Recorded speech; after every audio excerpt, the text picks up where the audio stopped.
ప్రతి మనిషికి అవసరమైనవి, కావలసినవి, ముఖ్యమైనవి రెండు ఉన్నాయి. ఈ రెంట్లో ఏది లేకపోయినా ఆ మనిషికి సరైన విలువ, సరైన గుర్తింపు ఉండకపోవచ్చు. ఈ రెండింట్లో ఏది లేకపోయినా, ఏది ఒకటి ఉండి ఒకటి లేకపోయినా, రెండు లేకపోయినా మనిషికి విలువ ఉండదు, గుర్తింపు ఉండదు. ఏమిటి అసలు ఆ ముఖ్యమైనవి, కావలసిన ఆ రెండు ఏమిటి? ఈరోజు ధ్యానించుకుందాం. ప్రసంగి గ్రంథము 7వ అధ్యాయం. ప్రసంగి గ్రంథము 7వ అధ్యాయంలో 12వ వచనం మనం చూద్దాం. ప్రసంగి 7వ అధ్యాయము 12వ వచనం. ప్రసంగి గ్రంథము 7వ అధ్యాయము 12వ వచనం. జ్ఞానము ఆశ్రయాస్పదము, ద్రవ్యము ఆశ్రయాస్పదము, అయితే జ్ఞానము దాని పొందిన వారి ప్రాణమును రక్షించును. ఇది జ్ఞానము వలన కలుగు లాభం. చాలం దేవుని బిడ్డలారా, రెండు మనిషికి కావలసినవి, ఉండవలసినవి, సంపాదించుకోవలసినవి రెండు ఉన్నాయి. ఈ రెండింటిలో ఒకటి ఉండి ఒకటి లేకపోయినా ఆ మనిషికి సమాజంలో ఇప్పుడున్నటువంటి పరిస్థితులు బట్టి మనిషికి సమాజంలో గుర్తింపు ఉండకపోవచ్చు, గౌరవం కూడా ఉండకపోవచ్చు. ఏమిటి ఆ రెండు అని ఆలోచన చేస్తే, ఒకటి జ్ఞానము, రెండు డబ్బు. ఒకటి జ్ఞానము, రెండు డబ్బు. ఈ రెండు మనిషికి చాలా చాలా అవసరం. ఈ రెండు మనిషికి కావాలి. ఈ రెండింటిలో ఒకటి ఉంది నీకు, ఒకటి లేదు. విలువ ఉండదు, గుర్తింపు ఉండదు, గౌరవం ఉండదు. ఎవరు అసలు ఒక మనిషిగా కూడా ఎవరు కూడా ఇప్పుడు చూడరు, గుర్తించరు. దేవుని బిడ్డరా, జ్ఞానము, ద్రవ్యము అంటే డబ్బు, ఈ రెండు కూడా ఇప్పుడున్నటువంటి పరిస్థితుల్లో ప్రతి ఒక్కరికి అవసరం. మీకు ఈరోజు దేవుని వాక్యాధారంగా కొన్ని విషయాలు జ్ఞాపకం చేస్తూ ఉన్నాను. డబ్బు సంపాదించుకోవడం తప్పని ఎవరు కూడా చెప్పలేం. డబ్బు సంపాదించుకోవద్దు అని కూడా ఎవరు చెప్పలేం. జ్ఞానం సంపాదించుకోవడం తప్పని ఎవరు కూడా చెప్పలేం. దేవుని బిడ్డలారా, ఈ రెండు అవసరం కాబట్టి, ఈ రెండు ముఖ్యమైనవి కాబట్టి ఎవరైనా సరే ఏం చెప్తారంటే, ఈ రెండు కావాలయ్యా అంటారు, ఈ రెండు సంపాదించుకోయ్యా అని చెప్తారు.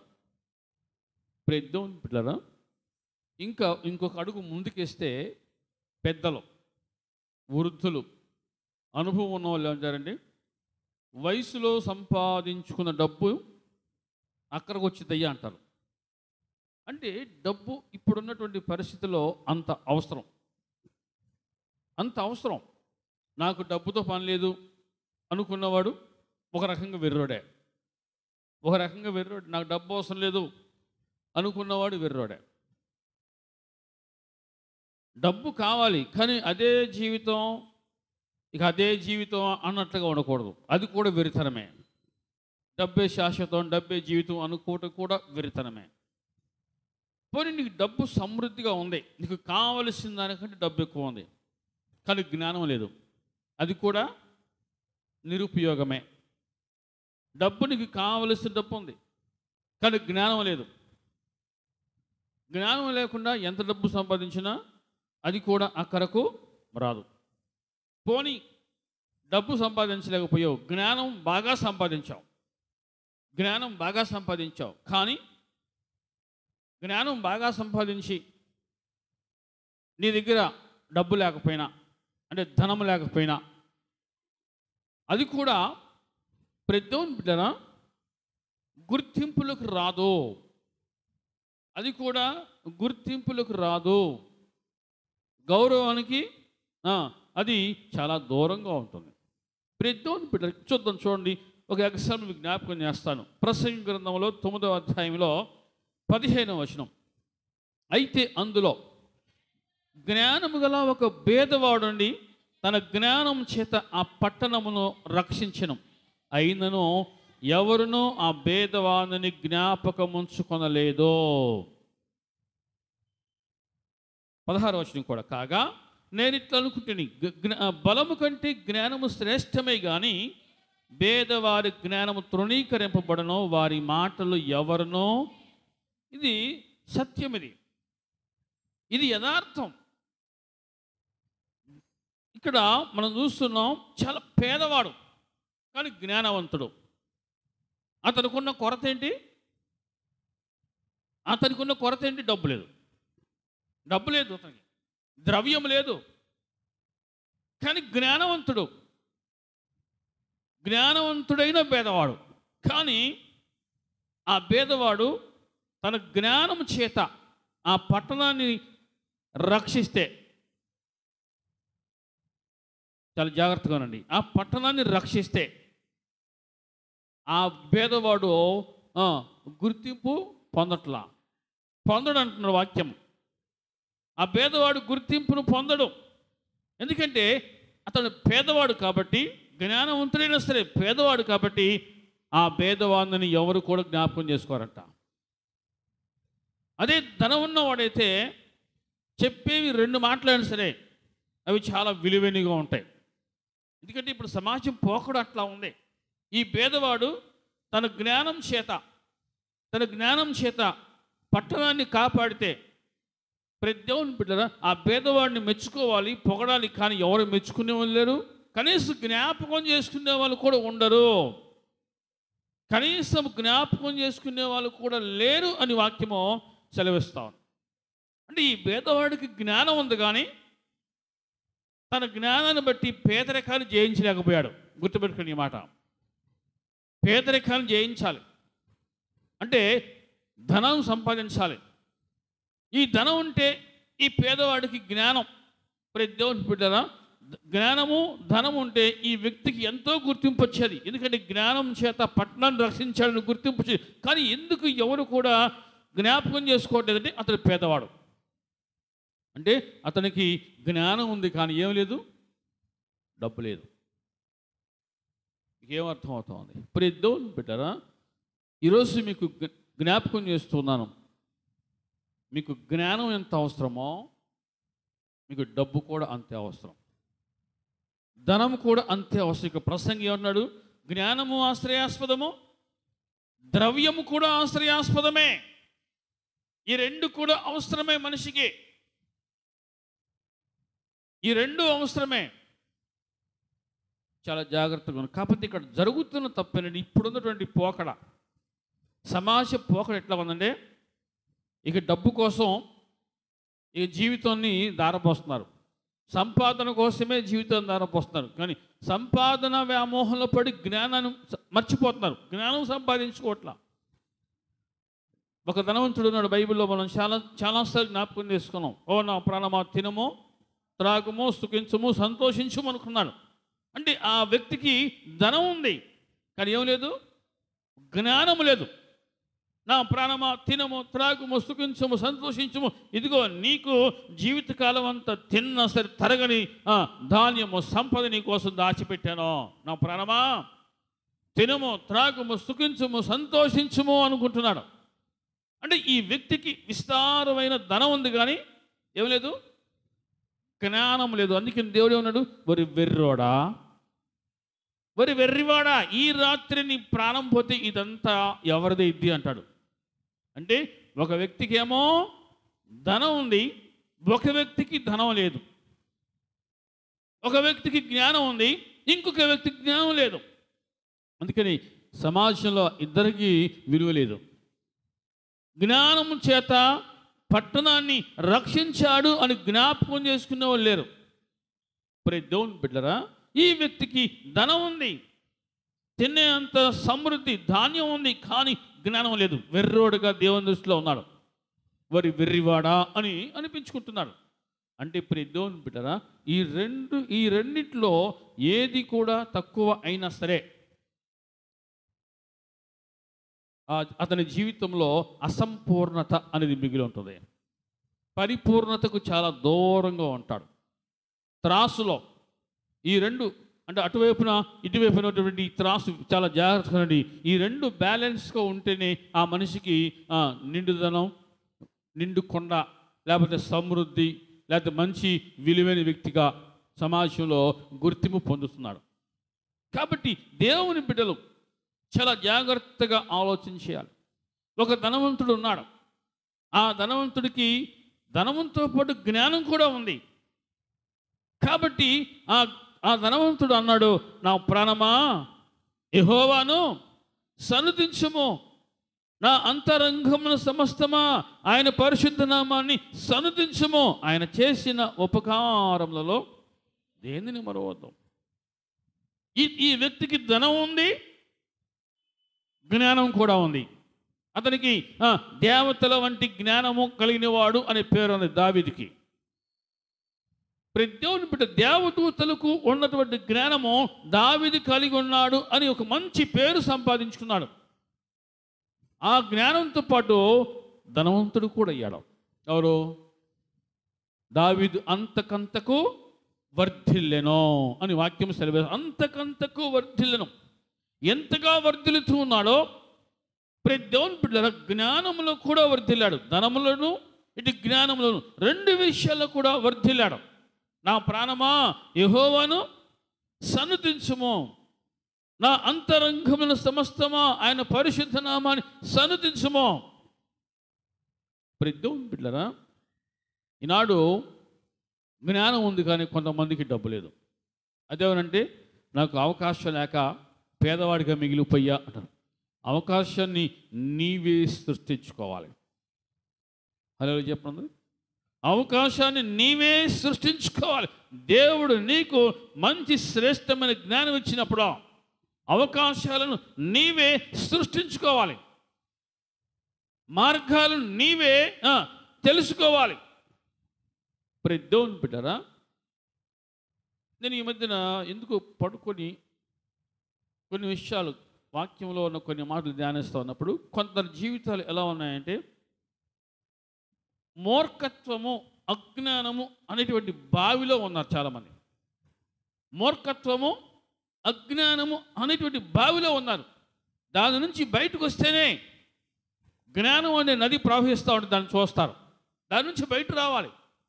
ఆ అజ్ఞానము, మూర్ఖత్వం అనే బావిలో ఉంటే వారి జీవితాలు ఎప్పటికీ అలాగే ఉంటాయి. ఆ మూర్ఖత్వము అనే బావిలో నుంచి బయటకు వస్తే ప్రపంచం చాలా విశాలంగా ఉంది. దేవుడు నీకు విశాలమైన ప్రపంచాన్ని చూపించాడు, నువ్వు చూడాలి దాన్ని. ప్రతి దేవుని బిడ్డరా, కాబట్టి జ్ఞానాన్ని సంపాదించుకోవడం ఎంత ముఖ్యమో నీ జీవితంలో ధనము కూడా అలాగే అంతే అవసరం. హలో చెప్పండి. అపోస్తలుడైన పౌలు ఒక మాట జ్ఞాపకం చేస్తూ మొదటి తిమోతి పత్రికలో, ప్రతి దేవుని బిడ్డరా, తిమోతికి రాసినటువంటి అపోస్తలుడైన పౌలు తిమోతికి రాసినటువంటి పత్రికలో మనం చూస్తున్నాం. తిమోతి పత్రిక మొదటి అధ్యాయంలో మొదటి తిమోతి 6వ అధ్యాయంలో 17వ వచనం. మొదటి తిమోతి 6వ అధ్యాయం 17వ వచనంలో, ఇహమందు ధనవంతులైన వారు గర్విష్ఠులు కాక అస్థిరమైన ధనమునందు నమ్మిక ఉంచక సుఖముగా అనుభవించుటకు సమస్తమును మనకు ధారాళముగా దయచే దేవుని యందే. ఇది దేవుడు కృప చూపించాడు. నీవు ధనవంతుడు అయ్యావు, దేవుడు నిన్ను సమృద్ధిగా దీవించాడు. ఇక్కడ వాక్యం ఉంటుంది, నీవు ధనమునందు నమ్మిక ఉంచొద్దు, ధనము యందు నువ్వు నమ్మిక ఉంచొద్దు. మరి ఎట్లాగట? దేవుని యందే నమ్మిక ఉంచు. ధనవంతులైన వారు గర్విష్ఠులు కాకూడదు. ఒకవేళ ధనం వచ్చిన తర్వాత గర్విష్ఠులైతే, పదవి వచ్చిన తర్వాత గర్విష్ఠులైతే వారు దేవుని లెక్కలో అజ్ఞానులు. అంటే వారికి ధనం ఉంది కానీ జ్ఞానం లేదు. ప్రతి దేవుని బిడ్డరా, ధనవంతులైన వారు గర్విష్ఠులు కాకుండా చూసుకోవాలట. సహజంగా ధనం వస్తే ఏమొస్తుంది? వెనకాల గర్వం వస్తుంది, ప్రెస్టేజ్ పెరిగిద్ది, ఎదుట ఉన్న మనిషిని చిన్న చూపు చూసేటువంటి లెవెల్ పెరిగిద్ది. అంటే ఆ మనిషిలో అజ్ఞానం పనిచేస్తూ ఉంది. దేవుడు నిన్ను ధనవంతునిగా చేస్తే, దేవుడు నిన్ను సమృద్ధిగా దీవిస్తే నీవు ఎదుటి మనిషిలో దేవుణ్ణి చూడాల్సిన దానికి బదులుగా తక్కువగా చూస్తున్నావంటే నీకు జ్ఞానం లేదు అని అర్థం. జ్ఞానం లేదు అని అర్థం. ప్రతి మనిషిలో కూడా దేవుని పోలిక ఉంది. అందుకని అపోస్తలుడు యోహాను అంటాడు, నీ కంటి ముందున్న మనిషిని ప్రేమించలేకపోతే నీ కంటికి కనబడని దేవుణ్ణి నువ్వు ఎలా ప్రేమించగలవో, నువ్వు అబద్ధీకుడివే అంటాడు. కాబట్టి ఇప్పుడు దేవుని ధనవంతులైన వారు ఏం కాకూడదంట? గర్విష్ఠులు కాకూడదు. ఇప్పుడు ఇదే జరుగుతూ ఉంది. ధనం పెరిగితే కళ్ళు ఏమొస్తున్నాయి? కళ్ళు ఎక్కడ ఉండాలో అక్కడ ఉండాలి, నెత్తికి వస్తున్నాయి అంటున్నారు. తలపొగరు పెరుగుతుందంటారు. కళ్ళు నెత్తికి వచ్చాయి, తలపొగరు బాగా ఎక్కువైపోయింది అనే మాటలు ఎక్కువగా వినిపిస్తూ ఉంటాయి. ఇప్పుడు దేవుని బిడ్డరా, ఒకనాడు ధనం లేక నువ్వెంత బాధపడ్డావో గుర్తుపెట్టుకో. ధనం లేనప్పుడు నువ్వెంత బాధపడ్డావో, నువ్వు ధనవంతుడు అయిన తర్వాత ధనం లేని వారు ఎంతగా బాధపడుతున్నారో ఆ ప్రేమ నువ్వు చూపించాలి. అది జ్ఞానం. మరి దేవుని బిడ్డరా, కాబట్టి దేవుడు నిన్ను ప్రేమించి పేదవాడిగా ఉన్న నిన్ను కృప చూపించి ధనవంతుని చేస్తే నువ్వు గర్విష్టిగా మారకూడదు, గర్విష్టి కాకూడదు. ఇంకా జ్ఞానవంతుడు అవ్వాలి. ధనము పెరుగుతుంది అంటే నువ్వు ఇంకా జ్ఞానవంతుడు కావాలి. ఈ రెండు బ్యాలెన్స్ చేసుకోవాలి. ధనంతో పాటు జ్ఞానం కూడా పెరగాలి. మానవ విలువలు, ఉన్నత విలువలు ఇవి పెరిగినప్పుడే ఆ ధనానికి విలువ. ఎంత ధనం ఉన్నా సరే జ్ఞానం లేకపోతే, ఎంత ధనం ఉన్నా సరే మనిషికి జ్ఞానం అనేది లేకపోతే ఆ మనిషికి విలువ లేదు. ధనవంతుడు అయినా సరే జ్ఞానం లేకపోతే ఆ మనిషికి విలువ ఉండదు. అలాగే ఇప్పుడు దేవుని బిడ్డకు నువ్వు ఎంత జ్ఞానవంతుడు సరే ధనం లేకపోతే అది కూడా విలువ ఇవ్వదు. విలువిచ్చే సమాజం కాదు ఇది. కాబట్టి ఈ రెండు ఉండాలి. త్రాసుకి ఒక పక్కన అటు ఒక పక్కన ఇటు అన్నట్టుగా ఈ రెండు మనిషికి అవసరమే. అడ్డదారిలో సంపాదించిన ధనము కూడా నిలబడదు, అక్రమంగా సంపాదించిన ధనము కూడా నిలబడదు. దానివల్ల సంతృప్తి ఉండదు, దానివల్ల సంతోషం ఉండదు. దేవుని బిడ్డరా, ఏదైనా సక్రమంగా సంపాదించుకుంటే అందులో సంతోషం, సంతృప్తి ఉంది. అందులో దాగి ఉంటుంది జ్ఞానం. అందులో జ్ఞానం దాగి ఉంటుంది. దేవుని బిడ్డరా, జ్ఞానం అంటే ఏమిటి? బైబిల్ చెబుతాం, చూద్దాం. సామెతల గ్రంథంలో చక్కటి అర్థము మనం చూస్తూ ఉన్నాం. జ్ఞానం అంటే చక్కటి నిర్వచనం 8వ అధ్యాయంలో మనం చూస్తూ ఉన్నాం. 13వ వచనం. అసహించుకున్నటే అని చెప్తూ 9:10 చూద్దాం. 9:10 సామెత 9:10. యెహోవా యందు భయభక్తులు కలిగి ఉండుటయే జ్ఞానానికి మూలము, పరిశుద్ధ దేవుని గురించిన తెలివియే వివేచనకు ఆధారము. యెహోవా యందు భయభక్తులు కలిగి ఉండుటయే అనండి, చాలా జాగ్రత్తగా దేవుని బిడ్డరా, యెహోవా యందు భయభక్తులు కలిగి ఉండుటయే జ్ఞానమునకు మూలం. భయభక్తులు అంటే 8:13 ఉంది. చెడుతనమును, ఈ చెడుతనాన్ని అసహించుకోలేని వాడు అజ్ఞాని. చెడుతనమును ప్రేమించేవాడు అజ్ఞాని. దేవుని బిడ్డరా, ఈ చెడుతనాన్ని ఎవరైతే ప్రేమిస్తారో, అసహించుకోలేని స్థితిలో ఉంటారో వారు ఎప్పటికీ జ్ఞానవంతులు కాలేరు. ధనవంతులు కావచ్చేమో కానీ జ్ఞానవంతులు కాలేరు. నాడు చెడ్డవారు కూడా ధనవంతులుగా ఉన్నవారు ఉన్నారు, చెడ్డవారు కూడా ధనవంతులుగా ఉన్నవారు ఉన్నారు. కానీ వాక్యం సెలవిస్తోంది, అటువంటి వారికి ఉగ్రత దినమందు ఆస్తి అక్కరకు రాదో. చెడ్డ మనసు, చెడుతనం చేసేవారికి ఎంత ధనం ఉన్నా సరే ఉగ్రత రోజున ఆస్తి అక్కరకు రాదు అని వాక్యమే హెచ్చరిస్తా ఉంది. యెహోవా యందు భయభక్తులు కలిగి ఉండుటయే జ్ఞానానికి మూలం. భయభక్తులు అంటే చెడుతనాన్ని అసహించుకోవడం. దేవుని బిడ్డరా, నువ్వు ఎంత ధనవంతుడైనా సరే చెడుతనాన్ని అసహించుకోలేకపోతే నీకు విలువ ఉండదు, సమాజంలో నీకు గుర్తింపు ఉండదు, దేవుని సముఖంలో నీకు విలువ ఉండదు. దేవుని సముఖంలో నువ్వు నిలబడలేవు. నువ్వు ఎంత ధనవంతుడైనా సరే, నీకు చెడుతనాన్ని అసహించుకునే మనసు లేకపోతే, అటువంటి జ్ఞానం లేకపోతే, నువ్వు ఎప్పటికీ దేవుని లెక్కలో ఉండవు, గుర్తింపులకు రావు. సమాజము కూడా నిన్ను గుర్తించదు. ఎంతుంటే ఏమయ్యా బుద్ధి లేకపోతే అంటారు. ఎంతుంటే ఏమయ్యా బుద్ధి లేకపోతే అంటారు. దేవుని బిడ్డరా, కాబట్టి ఈ రెండు కావాలి. ఈ రెండు అవసరము. జ్ఞానం అవసరము, చెప్పండి, ధనం అవసరమే. అలాగనేసి ధనమే జీవితము, ధనమే శాశ్వతం అని ఉండకూడదు. అది కూడా అజ్ఞానమే. అది కూడా అజ్ఞానమే. ధనము శాశ్వతం కాదు కదా. అసలు జీవితమే శాశ్వతం కానప్పుడు ధనము శాశ్వతమా? కాదు. ఇదే జీవితం అని ధనం కోసమే జీవితాన్ని దారిపోస్తే అది కూడా అజ్ఞానమే. అది కూడా అజ్ఞానమే. దేవుని బిడ్డలారా, నువ్వు ఎంతగా ఎదుగుతూ ఉన్నావో నువ్వు అంతగా జ్ఞానాన్ని సంపాదించుకుంటూ ఉండాలి. హల్లెలూయా చెప్పండి.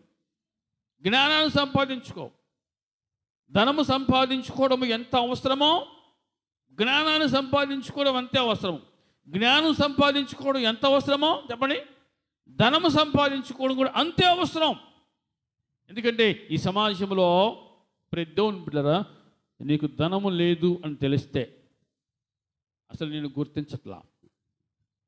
గుర్తించట్లేదు. కాబట్టి జ్ఞానముతో పాటు ధనము అవసరము, ధనముతో పాటు చెప్పండి జ్ఞానము కూడా అవసరమే అని ప్రసంగి గ్రంథకర్త అంటున్నాడు. జ్ఞానము ఆశ్రయాస్పదము, చెప్పండి ద్రవ్యము కూడా ఆశ్రయాస్పదమే. కాబట్టి దేవుడు నీకు ఇచ్చిన జ్ఞానాన్ని చక్కగా నువ్వు వినియోగించుకోవాలి, జ్ఞానాన్ని పెంచుకోవాలి. సామెతల గ్రంథం 9వ అధ్యాయంలో దేవుని బిడ్డలారా 1వ వచనంలో జ్ఞానము నివాసము కట్టుకొని, జ్ఞానము నివాసము కట్టుకొని దానికి 7 స్తంభములు చెక్కుకునేది. ఆ 7 స్తంభాలు ఏంటివి అనేది ఇంకోసారి మనం జ్ఞాపకం చేసుకుందాం. అయితే దేవుని బిడ్డలారా, ఈ 6వ వచనంలో ఇక జ్ఞానము లేని వారై ఉండక బ్రతుకుడి. జ్ఞానము లేని వారై ఉండక బ్రతుకుడి. జ్ఞానము లేని వారై ఉండొద్దు. జ్ఞానము లేని వారై ఉండక బ్రతుకుడి. తెలివి కలుగ చేయు మార్గములో చక్కగా చెప్పండి నడవడి. దేవుని బిడ్డలారా, ఈ గ్రంథకర్త, ప్రసంగి గ్రంథకర్త ఎవరో? సొలొమోను దేవుని దగ్గర ప్రార్థన చేశాడు. దేనికోసం ప్రార్థన చేశాడు? నాకు జ్ఞానం కావాలయ్యా అని అడిగాడు. దేవా, నాకు జ్ఞానం, తగిన జ్ఞానం కావాలని అడిగాడు. దేవుడు ఏమన్నాడు? నీకు జ్ఞానంతో పాటు ఐశ్వర్యమును ఘనతను నీకు ఇస్తున్నానని చెప్పాడు. హల్లెలూయా చెప్పండి. జ్ఞానంతో పాటు ఐశ్వర్యమును ఘనతను నేను నీకు ఇస్తున్నా. నువ్వు శత్రువు ప్రాణం కోరలా, లేకపోతే పై చేయుగా ఉండాలని కోరుకోలా. నువ్వు జ్ఞానం కావాలని కోరుకున్నావు. ఈ జ్ఞానంతో పాటు ఐశ్వర్యమును ఘనతయు నేను నీకు ఇస్తున్నాను అని చెప్పాడు. చదవమ్మా.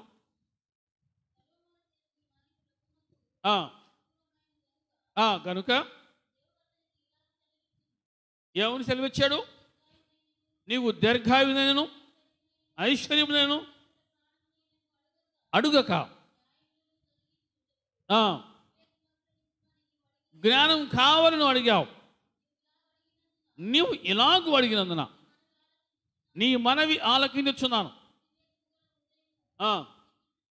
వివేకము గల హృదయం నీకు ఇచ్చున్నాను.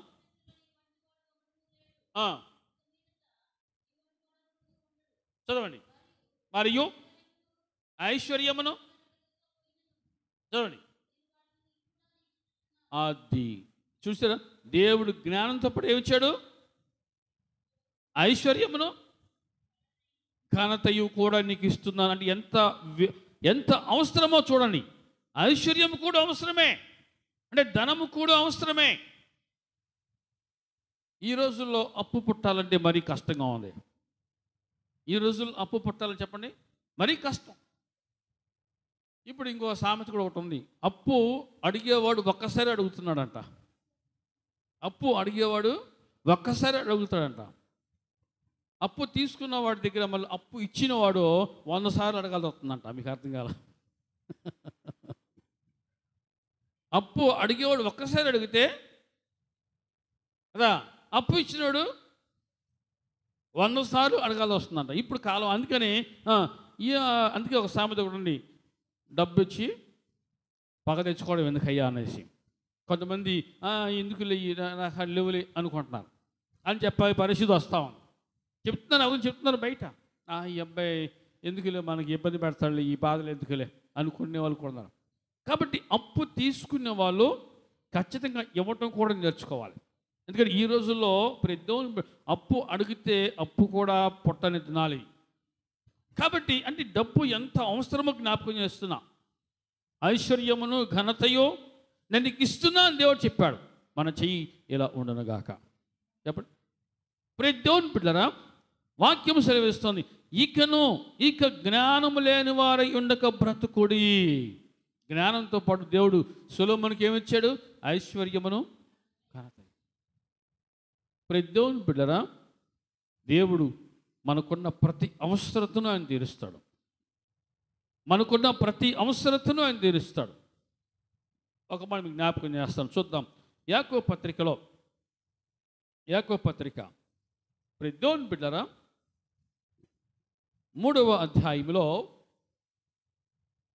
మనకి ఇంకా శ్రేష్టమైంది అవసరమైంది చూద్దాం. 3వ అధ్యాయం 15వ వచనం, ఈ జ్ఞానము పై నుండి దిగు వచ్చేది కాక భూ సంబంధమైనది ప్రకృతి సంబంధమైనది దయ్యముల జ్ఞానము వంటిది అయినది. మత్సరమును వివాదమును ఎక్కడ ఉండునో అక్కడ అల్లరియు ప్రతి నీచ కార్యమును ఉండును. అయితే పై నుండి వచ్చు జ్ఞానము మొట్టమొదట పవిత్రమైనది. వినండి, పై నుండి వచ్చు జ్ఞానము మొట్టమొదట పవిత్రమైనది, తర్వాత సమాధానకరమైనది, మృదువైనది, సులభముగా లోబడినది, కనికరముతోనూ మంచి ఫలములతోనూ నిండుకొనినది, పక్షపాతమైనను వేషధారణ అయినను లేనిదినైనది, నీతి ఫలము సమాధానము చేయు వారికి సమాధానమందు విత్తబడిన. దేవుని బిడ్డలారా, ఈ జ్ఞానము లోక సంబంధమైనదిగా ఉండకూడదు. పై నుండి వచ్చు జ్ఞానము మొట్టమొదట పవిత్రమైనది. పై నుండి వచ్చు జ్ఞానము మొట్టమొదట పవిత్రమైనది. ఆ పవిత్రమైన జ్ఞానం కలిగి ఉందాము గాక. పవిత్రమైన జ్ఞానం కావాలి. ఈ లోకంలో జ్ఞానం వెర్రి పొంతలు దొక్కుతూ ఉంది, కొత్త పొంతలు దొక్కుతూ ఉంది జ్ఞానం. ఈ జ్ఞానాన్ని మనిషి ఎందుకు వాడుతున్నాడు అంటే పాప పనులు చేయడానికి వాడుతున్నాడు. తప్పు చేసి తెలివిగా తప్పించుకోవడం కోసం వాడుతున్నాడు జ్ఞానాన్ని. అది మంచిది కాదు. వాక్యం ఏముంటుంది? పై నుండి వచ్చు జ్ఞానము మొట్టమొదట పవిత్రమైనది. కాబట్టి ఇటువంటి జ్ఞానాన్ని సంపాదించుకోండి. పై నుండి వచ్చు జ్ఞానము పవిత్రమైనది. ఈ పవిత్రమైన జ్ఞానాన్ని సంపాదించుకోండి అని వాక్యము హెచ్చరిస్తా ఉంది. పవిత్రమైన జ్ఞానం.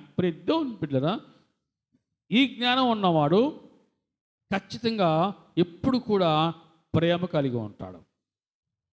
ఎదుటి మనిషి పట్ల జాలి కలిగి ఉంటాడు. ఇక్కడేముంది? సమాధానకరమైనది, మృదువైనది, సులభముగా లోబడినది, కనికరముతోనూ మంచి ఫలములతోనూ నిండుకొనినది. ఏది? పై నుండి వచ్చు జ్ఞానం. అట్టి జ్ఞానంతో మనము నింపబడదుమగాక. దేవుని బిడ్డలారా, ఈ జ్ఞానము పై నుండి వచ్చు జ్ఞానము శ్రేష్టమైనది. ఈ జ్ఞానము మనకి అవసరము. లోక జ్ఞానము దేవుని బిడ్డలారా, లోక జ్ఞానము చాలా కుయుక్తిగా పనిచేస్తూ ఉంది. మనుషులను చాలా దారి తప్పించి ఇష్టం వచ్చిన రీతిలో మనుషులను వాడుకుంటా ఉంది. ఈ జ్ఞానం మంచిది కాదు. లోక జ్ఞానం మంచిది. అందుకని వాక్యం, లోక జ్ఞానము దేవుని దృష్టికి వెర్రితనముతో సమానము. కాబట్టి దేవుని యొక్క జ్ఞానం, పైనుండి వచ్చు జ్ఞానం చాలా పవిత్రమైనది. ఆ జ్ఞానము కావాలి. ఆ జ్ఞానము కొరకు మనము సమయాన్ని వెచ్చించుదాం.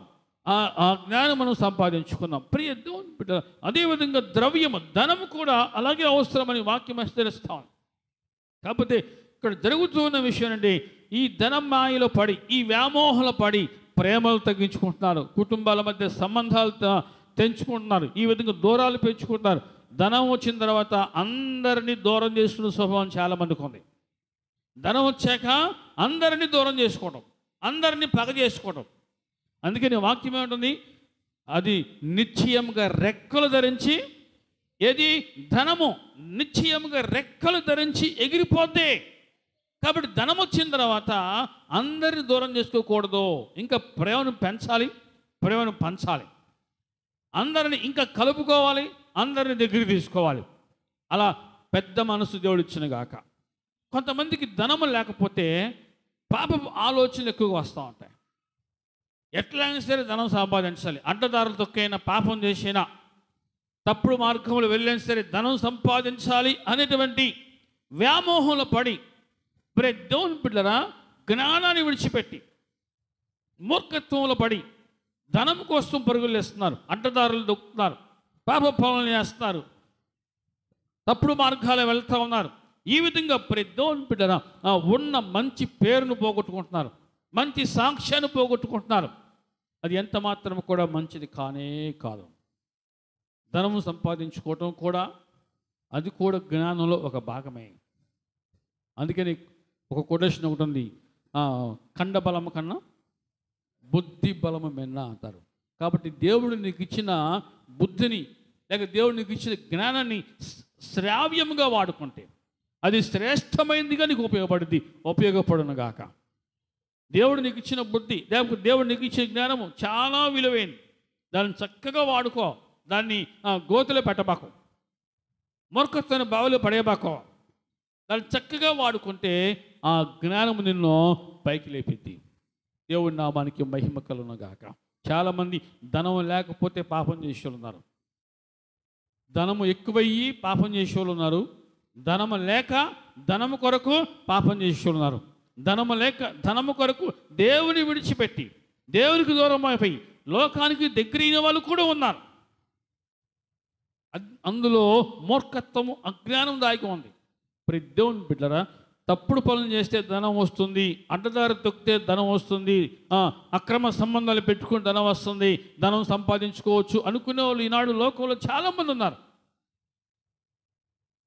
కష్టపడిన సొమ్మే ఉంటలా, అక్రమంగా సంపాదించుకుంటూ ఉంటుందా? ఉండదు. కష్టపడిన సొమ్మే ఉంటలా, అక్రమంగా సంపాదించుకుంటే అడ్డదారులు తొక్కి సంపాదించుకుంటే ఆ ధనము కూడా ఉండదు. అది దేవునికరమ కాదు. కష్టపడి సంపాదించుకున్నది అది చాలా విలువైనది.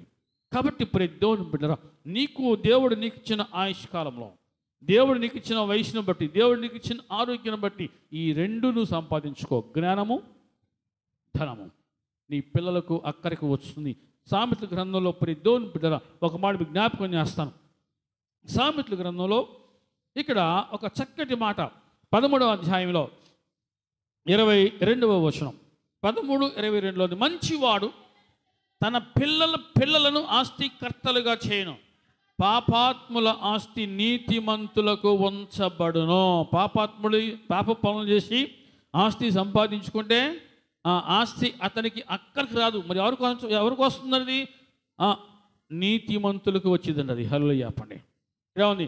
మంచివాడు ఏం చేస్తాడట? తన పిల్లలను ఆస్తికర్తలుగా చేయను. ఇటువంటి లక్ష్యము, ఇటువంటి ఆలోచన, ఇటువంటి గురి ప్రతి ఒక్కరికి ఉండనుగాక. పిల్లల్ని కన్నాక పిల్లల్ని దరిద్రులు చేయకూడదు. పిల్లల్ని కన్నాక వారిని ఏం చేయాలంట? ఆస్తికర్తలుగా చేయాలి. అది తల్లిదండ్రుల బాధ్యత. అది తల్లిదండ్రుల బాధ్యత. నేను చేయలేకపోయిందని తర్వాత అటువంటి మాటలు, నిస్సహాయ మాటలతో చేతులు కాలక ముందే కదా, నువ్వు చేతులు కాలక ఆకులు పట్టుకుంటే ఉపయోగం ఉందన్నట్టుగా జాగ్రత్త పడో. చేతులు కాలక ముందు జాగ్రత్త పడు. మంచివాడు తన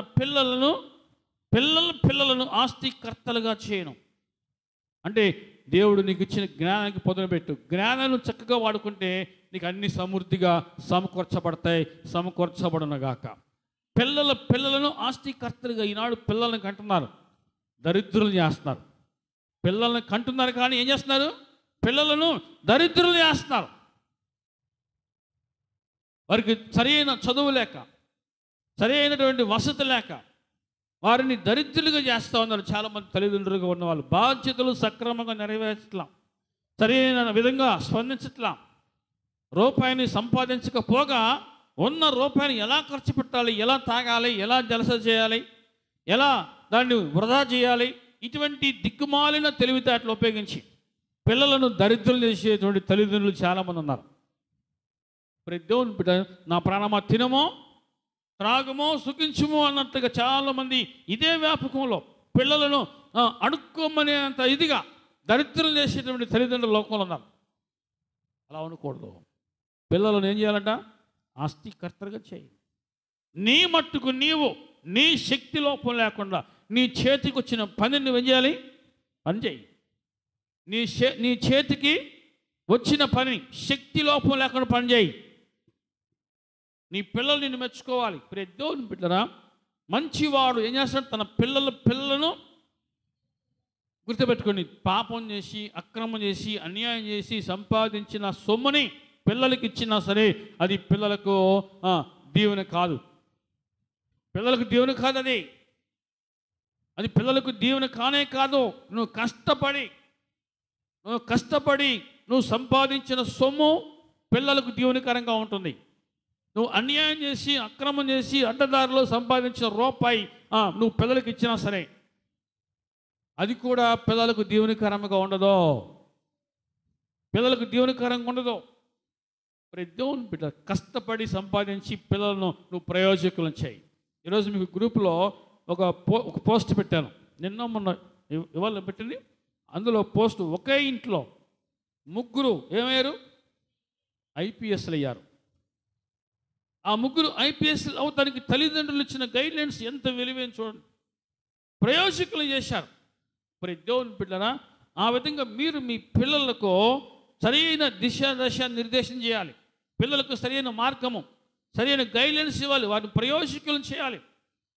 నువ్వు నీ పిల్లలను ఏం చేయాలంట? ఆస్తికర్తలుగా చేయి. అల్లో చెప్పండి. చాలా చాలా అవసరం ఇది. ప్రతి దేవుని ఈ దినాల్లో పిల్లలకు నీవు గనక దారి చూపించకపోతే నేను చెప్తున్నాను, రాబోయే కాలానికి వీళ్ళే కాబోయే కూలీలు అవుతారు. మీకు అర్థం కాల? రాబోయే కాలానికి కాబోయే కూలీలు తయారు చేస్తారు. కాబట్టి చాలా జాగ్రత్తగా మీరు ఆలోచన చేసి మీ పిల్లలను ప్రయోజకులు చేసే బాధ్యత మీదే. మంచివాడు తన పిల్లలను ఆస్తికర్తలుగా చేయును. అంటే జ్ఞానంతో పాటు వారికి ఆస్తితో పాటు జ్ఞానాన్ని కూడా మీరు ఇవ్వాలి. అంటే వారిని చదివించాలి. స్కూల్కి పంపిస్తున్నాం. ఇంటికి వచ్చిన తర్వాత వాళ్ళు ఏం చదువుకున్నారు, ఎలా చదువుతున్నారు, వారి జ్ఞానం ఎంతగా డెవలప్ అయింది, ఇవన్నీ కూడా మీరు పరిశీలన చేయవలసిన అవసరము తల్లిదండ్రులకు ఎంతైనా ఉంది. వాళ్ళే చదువుకుంటారులే, వాళ్ళే పెరుగుతారులే అని వదిలేయకూడదు. ఇంట్లో ఒక పెరట మొక్క నాటితే ఏం చేస్తాం మనం? అది తిన్నగా పెరుగుతుందా లేదో చూస్తాం. ఒకవేళ వంకరేపుగా పెరిగితే ఏం చేస్తాం? దానికి కర్రగట్టి తిన్నగా పెంచుతాం. పెరటి మొక్క పట్ల అంత శ్రద్ధ చూపిస్తున్నప్పుడు పిల్లల పట్ల కూడా అంతకంటే ఎక్కువ శ్రద్ధ చూపించాలి. కానీ వాళ్ళే పెరుగుతారులే, వాళ్ళే చదువుకుంటారులే, వాళ్ళే తెలుసుకుంటారులే అని వదిలేయొద్దు. వాళ్ళు ప్రయోజకులైతే రేపు నీకు సంతోషం ఉంటుంది. వాళ్ళు నిష్ప్రయోజకులుగా సమాజంలో గుర్తింపు లేని వారుగా ఉంటే ఆ బాధ నిన్ను కూడా వెంటాడుద్ది. కాబట్టి ప్రతి దేవుని బిడ్డల పిల్లలకు నువ్వు జ్ఞానంతో పాటు ధనాన్ని కూడా ఇవ్వాలి, ధనంతో పాటు జ్ఞానాన్ని కూడా వారికి ఇవ్వాలి. అర్థమవుతుంది అనుకుంటున్నా? హలో చెప్పండి. ఈ రెండో అవసరం, మంచివాడు చెప్పండి తన పిల్లలను ఆస్తికర్తలుగా చేయను. పాపాత్ముల ఆస్తి అంటే పాపాత్ములు కూడా ఆస్తి సంపాదిస్తారు. అంటే జ్ఞానం లేకుండా వారు సంపాదిస్తారు, కానీ అది వారికి ఉపయోగపడదు. మరి ఇది ఎవరి కోసం ఉంచబడుతుంది? ఆస్తిని నీతిమంతుల కొరకు ఉంచబడుతుంది. అర్థమవుతుంది అని వాళ్ళు చెప్పండి. హల్లెలూయా. కాబట్టి ప్రతి దేవుని బిడ్డరా, ఖచ్చితంగా నీకు జ్ఞానం అవసరము, ధనం అవసరము. ఈ రెండు కూడా సంపాదించు. జ్ఞానము కలిగి ఉంటే ధనము కూడా నువ్వు సంపాదించుకుంటావు. ధనం ఉండి జ్ఞానం లేకపోయినా, లేకపోతే జ్ఞానం ఉండి ధనం లేకపోయినా సమాజంలో తగిన గుర్తింపు, తగిన గౌరవం ఉండదు. తర్వాత నాకు గుర్తింపు లేదు, నాకు గౌరవం లేదనేసి బాధపడిన ప్రయోజనం ఉండదు. కాబట్టి దేవుని వాక్యం సెలవిస్తోంది, జ్ఞానవంతుడు తన జ్ఞానం చేత పట్టణాన్ని కాపాడినా సరే అతనిని ఎవరు జ్ఞాపకం చేసుకోరు. కాబట్టి దీనిని బట్టి మనం ఏం అర్థం చేసుకోవాలండి? జ్ఞానంతో పాటు ధనము కూడా కావాలి. మార్గాలు వెతకండి. మంచి ఆలోచన, కష్టపడే మనస్సు, సంపాదించే మార్గం, సంపాదించేటువంటి పద్ధతి, ఇవన్నీ చక్కగా తెలివిగా ఆలోచన చేసి ఒక పక్క ప్రణాళిక క్రమబద్ధంగా, లేకపోతే ఒక టైం టేబుల్ ప్రకారంగా మీరు ఫాలో అయ్యండి. ఆ విధంగా మీరు కుటుంబానికి దీవెనకరంగా ఉందరుగాక, మీ పిల్లలకు దీవెనకరంగా ఉందరుగాక. మంచివాడు చెప్పండి, తన పిల్లలను ఆస్తికర్తలుగా చేయను. మరి దేవుని బిడ్డల కొన్ని కుటుంబాల్లో ధనం లేకపోతే భార్యాభర్తల మధ్య కలతలో, కొన్ని కుటుంబాల్లో అంటే వాళ్ళిద్దరి మధ్య జ్ఞానం పనిచేయట్లా, ధనం లేదు. కొన్ని కుటుంబాల్లో భర్త పని చేయకపోతే, లేదా భార్య పని చేయకపోతే, ధనము అనుకున్నంత కనబడిపోతే, ఆ విధంగా భార్యాభర్తల మధ్య కూడా కలతలు, గొడవలు వస్తూ ఉన్నాయి. వీటిని జయించాలి. మరి దేవుని బిడ్డల అపార్థాలు తొలగించుకొని, అర్థం చేసుకొని, చక్కగా మంచి ప్రణాళికబద్ధకంగా ముందుకెళ్ళండి. ఒక మంచి ప్రణాళికతో ముందుకెళ్తే ఖచ్చితంగా దేవుడు మనల్ని దీవిస్తాడు, కుటుంబాలను దీవిస్తాడు, బిడ్డలను దీవిస్తాడు, చేస్తున్న చేతి పనులను దీవిస్తాడు. సమస్తము దీవించబడునగాక. జ్ఞానము ఆశ్రయాస్పదము, ద్రవ్యము ఆశ్రయాస్పదము, ఈ రెండు అవసరము. ఖచ్చితంగా మీరు అర్థం చేసుకొని దేవుని వాక్యానుసారంగా ప్రియ దేవుని బిడ్డలు జీవిస్తూ, దేవుడు మీకు ఏది అవకాశం ఇచ్చాడో ఆ అవకాశాన్ని చక్కగా వినియోగించుకుందరుగాక. అట్టి కృప దేవుడు మనందరికీ దయచేయనుగాక. ప్రార్థన చేసుకుందాం.